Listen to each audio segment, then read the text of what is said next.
வணக்கம். இது உங்கள் usual tips for home channel. இன்றைக்கி நம்ம என்ன டிப்ஸ் பார்க்க போகிறோம் அப்படின்னா, வாஷிங் மிஷினை நம்ம எப்படி பராமரிக்கிறதுக்கான ஒரு 10 டிப்ஸ் தான் பார்க்க போகிறோம். இது வந்து front load and top load 2 washing மிஷினுக்குமே பொதுவான டிப்ஸ் தான் நம்ம இன்றைக்கி பார்க்க போகிறோம். ஃபஸ்ட்டு டிப் என்னென்னு பார்க்க போகிறோம் அப்படின்னாக்க, வாஷிங் மிஷின் எப்போதுமே செவுத்துலேருந்து ஒரு 4லேருந்து 5 இன்ச்சு தள்ளி தான் இருக்கணும். செவுத்தை ஒட்டி ரொம்ப வைக்கக்கூடாது. அப்படி வச்சோம் அப்படின்னா இந்த ட்ரையர் போடும்போது ஆகிற ஆட்டத்தினால வந்து செவுத்தில் முட்டிக்கும். இன்னும் அதனால் டேமேஜ் ஆக வாய்ப்பு இருக்குது. இன்னொன்று வந்து இந்த பைப் இருக்கு இல்லையா, ஹோஸு, அது வந்து நசுங்கிறதுக்கான வாய்ப்பு இருக்குது. இதனால் வந்து வாஷிங் மிஷினை தள்ளி தான் வைக்கணும், செவுத்துலேருந்து கொஞ்சம் 4லேருந்து 5 இன்ச்சு. ரெண்டாவது பார்த்தா லென்ட் ஃபில்டர். இந்த வாஷிங் மிஷினுக்குள்ளே அழுக்கு சேர்றதுக்கு இந்த சின்ன சின்ன ட்ரெஸ்ஸில் இந்த ஹூக்கு, சம்கீஸ் இதெல்லாம் வந்து அடைச்சிக்காமல் சேர்றதுக்கு ஒரு சின்ன இது கொடுத்துருப்பாங்க, ஃபில்டர் மாதிரி. அந்த ஃபில்டர் வந்து நம்ம அடிக்கடி எடுத்து க்ளீன் பண்ண வேண்டியது ரொம்ப அவசியமான ஒன்று. இதனால் வந்து இந்த சோப்போட உப்பெல்லாம் போய் படியாமல் இருக்கும். அந்த ஃபில்டரில் சீக்கிரத்துலேயே வந்து ஸ்மெல் வராமல் இருக்கும். இல்லைனா வந்து வாஷிங் மிஷினை ஒவ்வொருத்தரும் நம்ம லோட் பண்ணும்போதும் அதுலேருந்து ஒரு ஸ்மெல் வரும் இல்லையா, அதனால தான் அந்த ஸ்மெல் வர்றதுக்கு சான்ஸ் ஜாஸ்தியாக இருக்குது. ஸோ நம்ம அந்த ஃபில்டரை வந்து அடிக்கடி சுத்தம் பண்ணுறது ரொம்ப அவசியம்.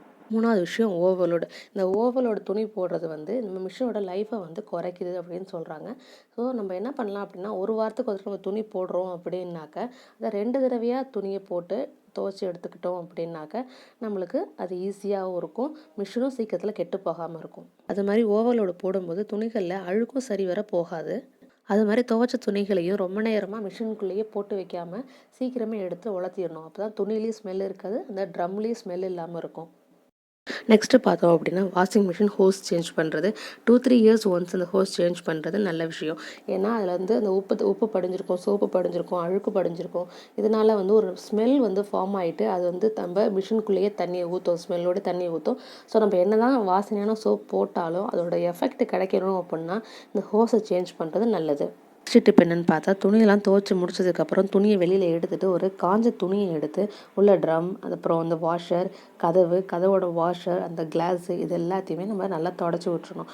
ஏன் அப்படின்னா தண்ணியில் உள்ள உப்பு, அப்புறம் வந்து சோப்பு தூளோட உப்பு, அப்புறம் வந்து அழுக்குகள் இதெல்லாம் ஓரத்தில் சேர்ந்து அந்த ரப்பர் கேஸு வாஷர்லாம் சீக்கிரத்தில் வீண் பண்ணிச்சு அப்படின்னாக்கா உங்களுக்கு தண்ணி லீக் ஆக சான்ஸ் இருக்குது, தண்ணி ஓடிட்டு இருக்கும்போது. ஸோ அதை நீங்கள் க்ளீன் பண்ணிடணும்.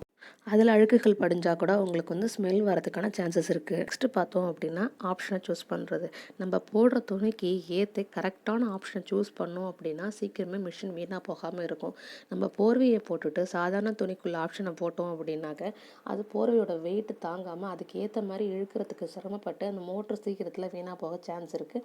அது மாதிரி நம்ம சாதாரண துணிக்குள்ள ஆப்ஷனை போட்டுட்டு இந்த சம்கி ஒர்க்ஸு, த்ரெட் ஒர்க்ஸு இதெல்லாம் உள்ள துணியெல்லாம் போட்டோம் அப்படின்னா அது வேகமாக சுற்றி அது துணியை வீண் பண்ணுறதுக்கான வாய்ப்பு இருக்குது. அதனால் வந்து துணியும் வீணாக போகக்கூடாது, மிஷினும் வீணாக போகக்கூடாது அப்படின்னாக்க நீங்கள் கரெக்டான ஆப்ஷனை சூஸ் பண்ணணும். அப்போ தான் மிஷின் சீக்கிரத்தில் வீணாக போகாமல் இருக்கும், நம்ம துணியும் தப்பிக்கும். எதுக்கு இந்த ஆப்ஷன்ஸ்லாம் இருக்குது அப்படின்னு பார்த்தா, ஒவ்வொரு துணிக்கும் ஒவ்வொரு ஸ்பீடு தேவைப்படும். வெயிட்டான துணிக்கு ஒன்று, லைட்டான துணிக்கு ஒன்றுன்னு ஸ்பீட் தேவைப்படும். ஸோ அதை தெரிஞ்சு நம்ம யூஸ் பண்ணுறது நல்லது. நெக்ஸ்ட்டு பார்த்தோம் அப்படின்னா, சோப்பு யூஸ் பண்ணுறது. எப்போதுமே கரெக்டான அளவு எவ்வளோ கன்சியூம் பண்ணணும்னு கொடுத்துருக்காங்களோ அந்த மிஷினில் அவ்வளோதான் யூஸ் பண்ணணும். அதுக்கு மேலே யூஸ் பண்ணோம் அப்படின்னா அதிகப்படியான நுரையினால் சீக்கிரமே மிஷினோட இந்த ட்ரம்மு அதில் உள்ள வாஷர்லாம் சீக்கிரமே வீணாக போயிடும். அதிகமான அழுக்கு இருக்குது, வேர்வை ஸ்மெல்லாம் இருக்குது. ஸோ அதுக்கு தான் நம்ம யூஸ் பண்ணுறோம் அதிகமான லிக்யூடு சோப்பு அப்படின்னா அதில் டிலே வாஷ் இருக்கும், இல்லைனா ஊற வச்சு துவைக்கிற ஆப்ஷன் இருக்கும். அந்த மாதிரி ஒரு ஆப்ஷனை யூஸ் பண்ணி அதுக்கப்புறம் துவைக்கிறதுக்காக அதை அலோவ் பண்ணிங்கன்னாக்க அந்த நீங்கள் கொடுக்க கொஞ்சம் அளவு லிக்யூட்லேயோ சோப்லேயோ வந்து அது நல்லாவும் துவைச்சி கொடுக்கும். உங்களுக்கு வந்து உள்ள அழுக்கு ஸ்மெல்லெல்லாம் போகிறதுக்கும் வாய்ப்பு இருக்குது. துணி துவைச்சி முடிச்சதுக்கப்புறமா நம்ம துணியெல்லாம் வெளில எடுத்துகிட்டு ஒரு 1/2 to 45 minutes வந்து நம்ம அந்த டோரை திறந்து வச்சுருந்தா தான் அதில் உள்ள ஈர ஸ்மெல்லாம் போயிட்டு திருப்பி நம்மளுக்கு திறக்கும்போது ஒரு ஸ்மெல் இல்லாமல் இருக்கும். நீங்கள் சப்போஸ் திறந்ததை மூடாமல் விட்டுட்டீங்க மறந்துட்டு அப்படின்னாக்க அதில் சின்ன சின்ன பூச்சிகள்லாம் உள்ளே போகிறதுக்கான சான்ஸ் இருக்குது. ஸோ கண்டிப்பாக மூடிடுங்க அப்புறமா. நெக்ஸ்ட் நம்ம என்ன பண்ணுறோம் அப்படின்னா, நிறைய பேர் மேட்டு, மிதியடி இதெல்லாம் வந்து மிஷினுக்குள்ளே தூக்கி போட்டு துவைக்கிறது. இது வந்து மேக்ஸிமம் நம்ம அவாய்ட் பண்ணுறது மிஷினுக்கு ஒரு லைஃப்பை கொடுக்கும். சில மேட்டு மட்டும்தான் மிஷினில் போட்டு துவைக்கிறதுக்கான ஆப்ஷன் கொடுத்துருப்பாங்க அந்த டேகில். நம்ம எல்லா மேட்லேயும் மிஷினில் போட்டு துவைக்க முடியாது. ஏன்னா அதில் நிறைய சணல் இருக்கும், மண் இருக்கும், முடி இருக்கும்.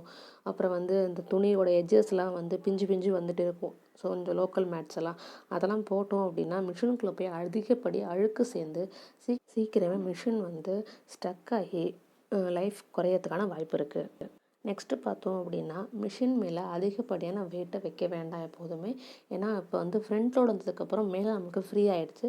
ஸோ நிறைய பேர் அது மேலே நிறையா டம்ப் பண்ணி வைக்கிறாங்க. ஸோ அந்த மாதிரி வைக்காமல் இருக்கிறது நல்லது. ஃப்ரிட்ஜு மேலேயோ இல்லை வாஷிங் மிஷின் மேலேயோ நிறைய வெயிட் ஏற்றாமல் இருக்கிறது எப்போதுமே நல்லது. நெக்ஸ்ட்டு பார்த்தோம் அப்படின்னா மிஷினை க்ளீன் பண்ணுறது.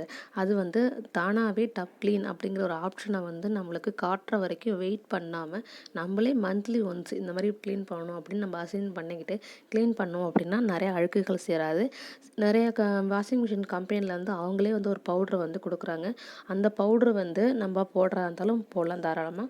இல்லை அந்த பவுட்ரு போட வேண்டாம்னு நினச்சிங்க அப்படின்னா வினிகர் இருக்கு இல்லையா, வினிகரை ஒரு அரை பாட்டில் கிட்ட ஊற்றி விட்ருங்க ஒவ்வொரு தடவை க்ளீன் பண்ணும் போதும். அது எவ்வளோன்னு பார்த்தோம் அப்படின்னாக்கா 6 kg மிஷினுக்கு வந்து ஒரு 250 ml to 300 ml வந்து நீங்கள் வினிகர் யூஸ் பண்ணலாம். நீங்கள் இந்த மாதிரி டப் க்ளீன் ஆப்ஷன் யூஸ் பண்ணும்போது கண்டிப்பாக அதில் வந்து ஹாட் வாட்டர் ஆப்ஷனை யூஸ் பண்ணிக்கோங்க. சில இதில் தானாகவே ஹாட் வாட்டர் வந்துடும். அதாவது ஃபுல்லி ஆட்டோமேட்டிக் அப்படின்னா டப் க்ளீன்கிற ஆப்ஷன் கொடுக்கும்போது தானாகவே அந்த ஆப்ஷன் ஹாட் வாட்டர் ஆப்ஷன் வந்துடும். சில இதில் செமி ஆட்டோமேட்டிக்கில் அந்த மாதிரி வராது. நீங்கள் அந்த மாதிரி சமயத்தில் ஹாட் வாட்டர் ஆப்ஷனை யூஸ் பண்ணிக்கணும் கண்டிப்பாக. அப்போ தான் வந்து ஹாட் வாட்டர் தான் வந்து இந்த சோப்போட அந்த அழுக்கு நுரையெல்லாம் வந்து எடுக்கிறதுக்கு ஹாட் வாட்டர் தான் யூஸாக இருக்கும். நம்ம சாதாரணமாகவே துணிகள்லாம் அலசும்போது ஹாட் வாட்டரில் அலசணும் அப்படின்னாக்க நுரையெல்லாம் சீக்கிரமே போயிடும், அழுக்கும் சீக்கிரமே போகும். அதனால தான் ஹாட் வாட்டரை கண்டிப்பாக யூஸ் பண்ணி மிஷினை க்ளீன் பண்ணுங்கள். ஓகே ஃப்ரெண்ட்ஸ், இந்த டிப்ஸ் உங்களுக்கு கண்டிப்பாக பயனுள்ளதாக இருக்கும்னு நம்புகிறேன். இது பிடிச்சிருந்ததுன்னா லைக் பண்ணுங்கள், உங்கள் ஃப்ரெண்ட்ஸ் கூட ஷேர் பண்ணுங்கள். கண்டிப்பாக மறக்காமல் நம்ம சேனலை சப்ஸ்கிரைப் பண்ணுங்கள். தேங்க்யூ ஃபார் வாட்சிங். உங்கள் ஐடியாஸ் இருந்தாலும் மறக்காமல் கமெண்ட் பாக்ஸில் அதை போடுங்க.